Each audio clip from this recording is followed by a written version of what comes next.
চাচা নিহাল কো? নিহাল তো বিয়ে করছে। কোন বাসায়? এই যে এই রুমে বসে আছে। এ রুমে? হ্যাঁ। দিই তো। আর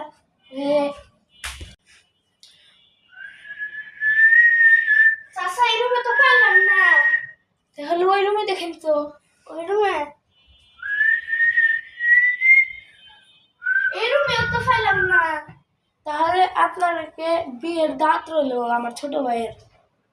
কই কই কই? সোমবার আসবেন। ঢাকা থেকে কাল আসবে, সোমবার আসবেন। যান। আচ্ছা ভাই। যান তাহলে। আবার আইসেন। হ্যাঁ, আচ্ছা ভালো করে যান। আচ্ছা। সোমবারে। চাচা কো? নিহাল আজকে না দাওয়াত সোমবার। হ্যাঁ স্যার, আহেন ভাত খেয়ে যান। আচ্ছা দাঁড়ান। চাচা ভাতটা কো? ভাতটা তো এখানেই রাখছিলাম, বিলাইমান খেয়ে ফেলছে। তাহলে কাল তরকারি আসেন। কই? তরকারি বিলাই খেয়ে ফেলছে। তাহলে কাল আসেন। যান। বিড়াল একটা কিছু খাইতে পারে? পারে। যান। আচ্ছা যান, আবার কাল আসেন। আচ্ছা। যান।